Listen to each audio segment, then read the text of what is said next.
¿Cómo estás? ¿Cómo estás? Mucho gusto. Mucho gusto, bienvenido al programa. Gracias. El doctor es psiquiatra para hablar, ¿viste? Un psiquiatra para hablar de los políticos, decimos. Una clase especial, además.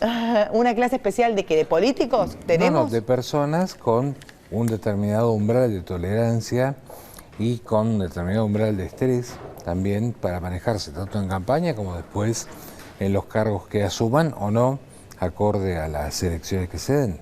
Siempre se habla, viste, de lo que envejece el poder.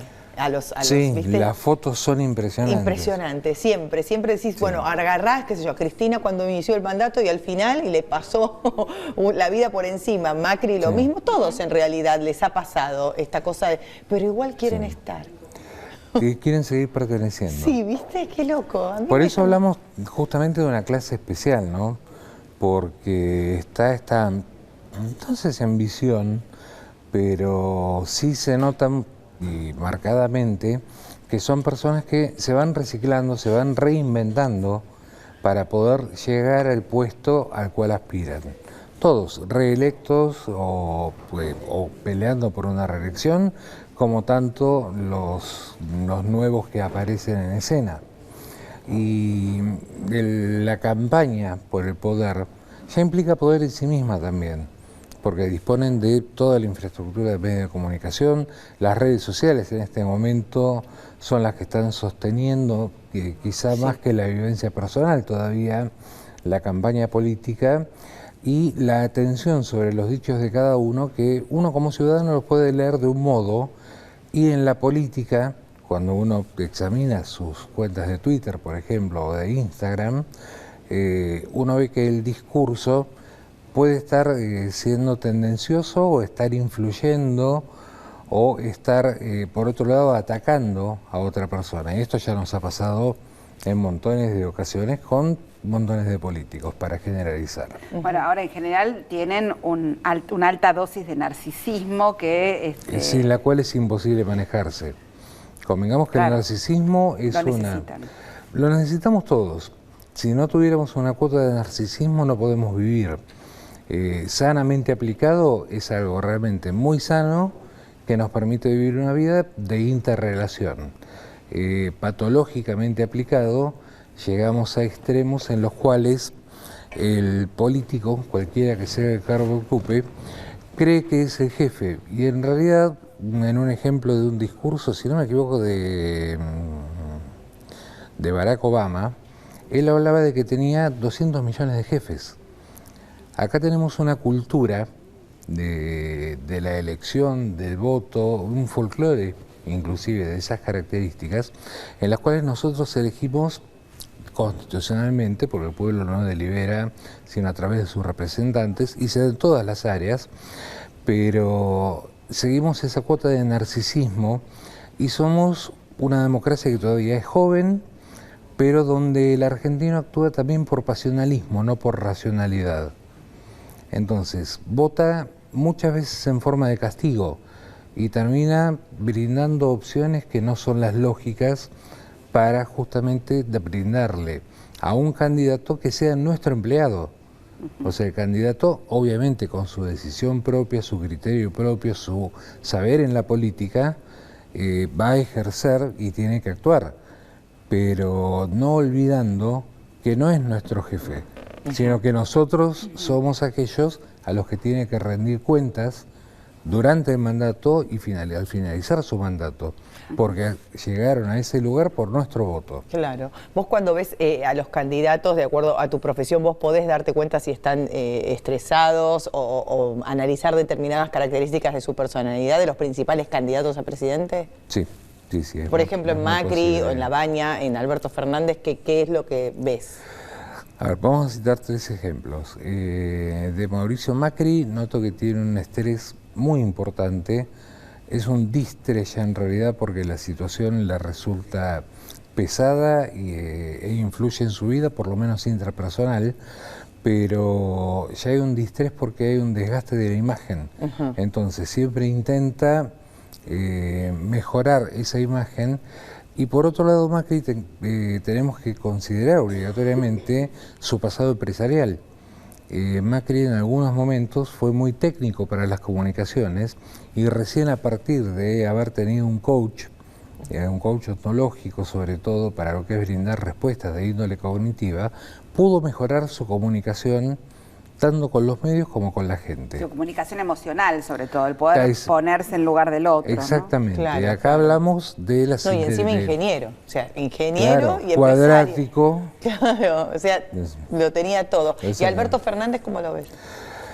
Alberto Fernández es, a mi criterio personal, es una persona que viene de las huestes del peronismo, por lo menos de los herederos del peronismo de la primera hora, muy desenfadado, con rasgos, no como el hermano, obviamente, con quien no tiene relación, pero con algunos tipos de rasgos que no tienen filtro.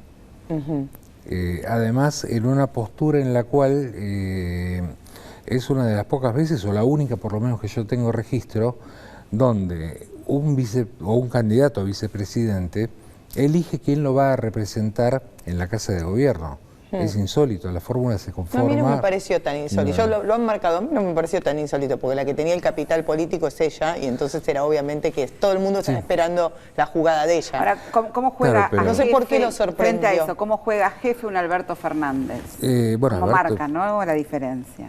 Tiene que separarse muy rápido de Cristina. Cristina, no olvidemos que va a ser la jefa del Senado, la presidenta del Senado, ante lo cual hay determinados lugares o determinadas presiones que no va a poder ejercer o que no debiera ejercer sobre el presidente si democráticamente se mantiene la autonomía de los poderes.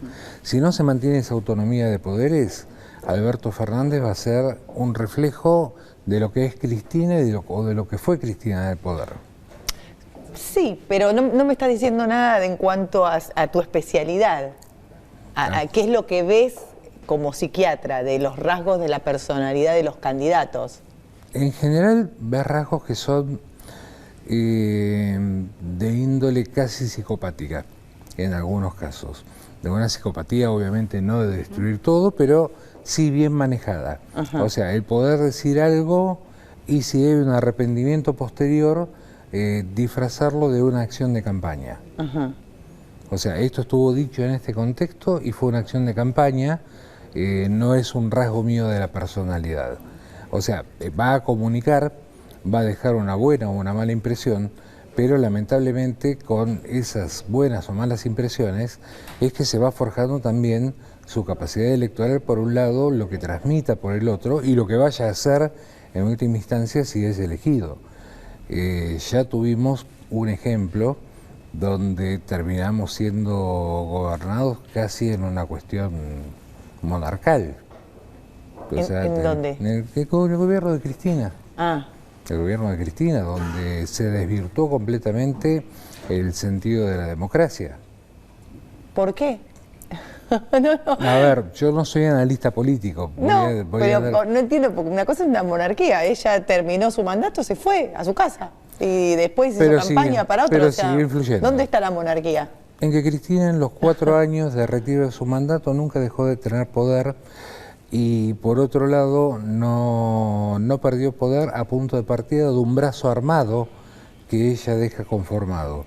O sea, Cristina intentó repetir una política de Perón con sus famosos descamisados, que después, bueno, la historia va a dar que pertenecieron a otras organizaciones, inclusive Perón los termina echando de la plaza, pero eso lo formó Perón y se le escapó de contexto a Perón. La Cámpora no se escapó del contexto de Cristina, pero sí se fanatizaron. Entonces no hay otra posibilidad o no hay otro candidato que no sea ella. Y siempre tiene razón ella, acorde al fanatismo. Bueno, ahí estás contando tu visión de las cosas. Vamos, si podemos, un poquito más acá, más hacia la campaña, porque es lo que nos estresa hoy. lo otro nos estresó y está latente, pero esto nos estresa puntualmente. Y a veces hay nuevas herramientas a las que los políticos parecen no estar del todo ya adaptados, o los sigue sorprendiendo. El caso de los memes, del humor en la política y en las redes. Esta semana fue noticia Patricia Bullrich porque se alteró su voz, se alteró, veámoslo, ¿no? Porque todo su estilo comunicacional. Y se alteró su discurso. Veámoslo. Romper vidrios de autos y de manera violenta, pinchar ruedas y generar el robo del auto, entraderas, salideras.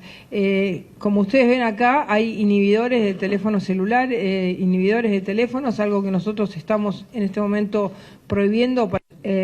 Romper vidrios de autos y de manera violenta, pinchar ruedas y generar el robo del auto, entraderas, salideras. Es muy fácil hacer ese ralentizar, el video. Claro. Ahora, ¿cómo se sale de Exactamente. esto, no? Porque ella ni siquiera es candidata, es parte de un gobierno que está claro que se está plebiscitando y algo más, ¿no? Con esta elección, pero se daña su imagen física, personal. ¿Cómo? La física personal y la comunicacional. Ambas imágenes se dañan. Y en el original que estábamos viendo, que fue el primero que se vio, lo que se ve es una persona abatida, o sea, en sí misma, y a pesar de no estar ralentizada, como fue en la manipulación de este video, pero estamos viendo una persona que ya estuvo superada por el estrés. A ver, vemos una persona despeinada. Lo demás, es un ejemplo bastante una mala claro. mañana por ahí. Sin peluquero, dijo ella. A ver, una mala mañana, un peluquero que pueda ser, pero... A mí me agarran a la mañana, te digo, estoy más o menos así a la mañana. Sin pasar acá por las chicas de peinado y de maquillaje, y te digo que estoy, no sé si estoy peor que ella. Pero bueno, No, pero estamos viendo una persona que en el discurso que está brindando las soluciones que tiene el gobierno o que pretende implementar el gobierno para esto que ella denuncia en este momento respecto de la inseguridad, pero la persona de Patricia Bullrich fue una persona ya bastante vilipendiada. O sea, ya viene de un desgaste... Como que se la toma de punto, ¿no? Y al venir de un desgaste público y ser un punto fácil, se la toma de punto. Y se la toma de punto no por una cuestión inocente ni por un juego, sino por un voto más en una campaña. Ahora, frente a esta situación, por ejemplo, los políticos pueden o reírse, ¿no? Tomárselo con humor y hasta por ahí responder en las redes con humor, o tomárselo como se lo tomó también Patricia Bullrich, que mandó a investigar qué había pasado, quién fue, de dónde salió, realmente como un daño a la imagen y algo más. Bueno, pero si estamos respondiendo a un daño, justamente ya lo estamos respondiendo con un distrés, o sea, un estrés que es negativo. La palabra estrés connota una neutralidad, es un efecto que nos ocurre. En el caso del eustrés, es lo que se toma como el estrés sano, entre comillas, y en el caso del distrés, es aquel que se toma como malo porque ha generado un daño en la persona. En este caso, esto generó daño en Patricia Bullrich, porque es una persona que ya no viene solamente de esto, sino que proviene en toda su amplia carrera política de muchos cuestionamientos. Este fue uno más de los que se hizo, que fue vergonzoso por otro lado. Claro, y nosotros vivimos con estrés las campañas también, nosotros el común denominador de las personas. Ahí te estás preguntando sobre un punto que es muy interesante. Nosotros estamos más estresados que los candidatos. ¿Nosotros? Estamos más estresados que los candidatos. Nosotros, porque somos los votantes, somos los que tenemos la incertidumbre por un lado, la desesperanza por otro de que nunca nada cambió demasiado, o si cambió, cambió poco, y tenemos la ilusión de que el próximo que venga, quien quiera que sea de cualquier línea política, venga a resolver o venga a solucionar. Culturas más viejas o con democracias más viejas, no se cambia la línea de Estado. Se pueden cambiar... las famosas políticas de Estado. Claro, exactamente. Hay cuestiones que continúan y que son tomadas por los políticos, aunque sean... Exactamente, o sea, de esto no se discute, porque esto está bien implementado. Ahora, acá parece que cada presidente viene, o cada presidente o senador o quien sea, viene para abonar su carrera política, no importando el mandato que le fue conferido. O sea, estamos hablando de personas que en ese sentido tienen un umbral muchísimo más elevado de estrés que la persona corriente de calle. O sea, que todos nosotros. En la medida que esto también se va aproximando a las elecciones, esto va a seguir subiendo. Y nosotros respondemos a la campaña política riéndonos, por ejemplo, con los memes, como mencionabas recién, pero no olvidemos que detrás de un meme existe una acción que fue real. Y esa acción a nosotros nos generó poder reírnos. El sentido del humor es un mecanismo de defensa de la personalidad. O sea, no es que lo aplicamos alegremente, sin contexto, o porque estamos disociados de la realidad. No, nos estamos defendiendo. Igual digo, no es un tema solo de los argentinos, qué sé yo, en Uruguay hubo elecciones primarias y también tenían memes dando vueltas y se distorsionó la voz de uno de los candidatos. Bueno, y no, pero Estados Unidos también, claro, o sea, la última humor. elección de Trump también, y existieron las fake news y tuvieron un papel preponderante, bueno, también en Brasil, o sea, me parece que pasa. Las redes sociales vinieron para quedarse y para meterse en todos los ámbitos. Y la política es como, viste, caldo de cultivo para este tipo de cosas. Exactamente, mucho más en estos momentos. La política es un generoso caldo de cultivo que permite el crecimiento tanto de lo bueno como de lo malo. Y como sociedad, las elecciones nos hacen, nos ralentizan como al video de Patricia Bullrich o nos provocan demasiada ansiedad. En todo lo que estoy hablando con pacientes, con colegas y demás, no nos ralentizan, salvo que, o sea, la única forma que podemos tener de ralentización es cuando ya consideramos que, sea cual sea el nombre que esté en el poder, esto es exactamente lo mismo y no va a haber una posibilidad de cambio. O sea, nuestra esperanza... Nos frustra entonces. Nos frustra, obviamente. ¿Una elección nos frustra más que ponernos contentos porque vamos a volver a elegir? Somos una democracia joven, como dije antes, y donde votamos en forma pasional. Si votásemos con un caudal cognitivo de seguir la campaña y de poder manejar sanamente el estrés, nos manejaríamos de otro modo distinto al momento de la emisión del voto. Un dato importantísimo en esto es que en el 2001, diciembre del 2001 y diciembre de 2002, en Argentina tenemos una estadística de 2 o 3% anual de trastornos de ansiedad. O sea, todo lo que engloba trastorno de ansiedad, 2 o 3% de los argentinos lo tienen ya en una forma que es aguda o crónica, porque lo vienen sufriendo y nada tiene que ver con la política. O la política puede ser un elemento más. Cuando ocurrió la crisis del 2001, cuando se siguió después con el corralito, todo lo que ya sabemos que pasó, que fue una caída impresionante de la Argentina, estamos hablando de que los porcentajes de trastornos por ansiedad que nos llegaron a los consultorios de psiquiatría habían subido estadísticamente un 51%. Estamos hablando de un 3 a un 51, o sea, es muchísima la diferencia. Bueno, estamos todos loquitos. Bueno, gracias, Omar, por haber favor. Venido hoy al programa de Hoy Nos Toca la Tarde. Hacemos la primera pausa en el programa y ya venimos y distendemos después con otros un montón de cosas que hemos preparado para hoy. Pausa.